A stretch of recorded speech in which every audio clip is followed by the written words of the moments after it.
I often think about a quote that John Mayer gave when he first released Continuum, which I think is just an extraordinary album. And he was talking about how music dates you, and he talked about, you know, that song, I've forgotten what it's called, but you know, talking about running through the halls of his high school and all that kind of stuff. And that was him then. And then actually he released Continuum. It was this kind of amazing maturity, this kind of coming of age that he went through, and the music sounded that way, the lyrics sounded that way, there was this atmosphere on the album that kind of marked a new age for him. And I felt that was quite, you know, profound actually, because it was my experience, the different bits of music that I've been able to make, some at the beginning with bands, and then as I went on as a solo artist, I can really see how those different albums, though they were the best thing that I could do at the time, they've dated me, and actually they are a part of my musical journey, and I don't ever kind of shun them or cringe at them. I see them as a really important part of my journey.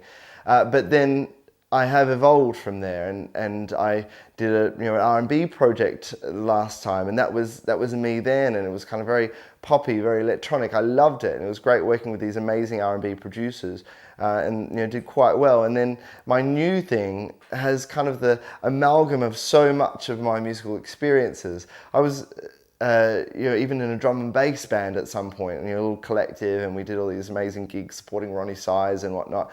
But I can hear a bit of, you know, that drum and bass electronic kind of influence in there. I can hear a bit of my jazz influence in there. I can hear a bit of my soul and funk influence. I can hear the artists that I'm listening to. You know, Frank Ocean has been on high rotation in my headphones for the last 12 months. I just can't seem to shake him. But there's something about his artistry that's inspiring me, and so I can hear that getting onto my album. I love the songwriting prowess of Joni Mitchell, and I can't seem to shake her. You know, I go back to her albums all the time, and they're always there.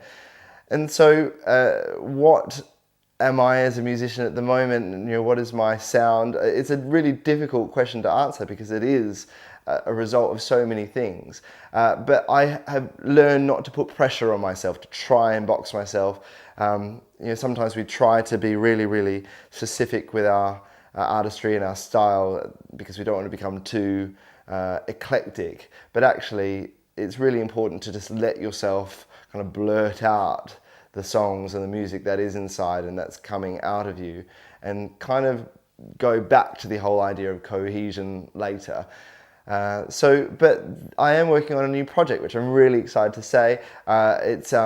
It's a new album, full length, 11 tracks, and it's called You and Me. It's really exciting for me. I'm working with some amazing producers, Graham Blevins and Grant Windsor, who actually hail from Australia as well. We've been working hard at a studio in Chiswick and just pouring our hearts and souls into this project, writing together and actually just seeing what comes out of it, and actually the result, which is now getting towards being finished, it feels quite exciting. It feels like we've pushed a few boundaries. It feels like we're trying to pursue some new possibilities of what pop music could do, as well as trying to be kind of really artistically true and not feel like we have to pander to any particular curve, you know. The music industry is changing, and I think what's really important at the moment is that we're authentic.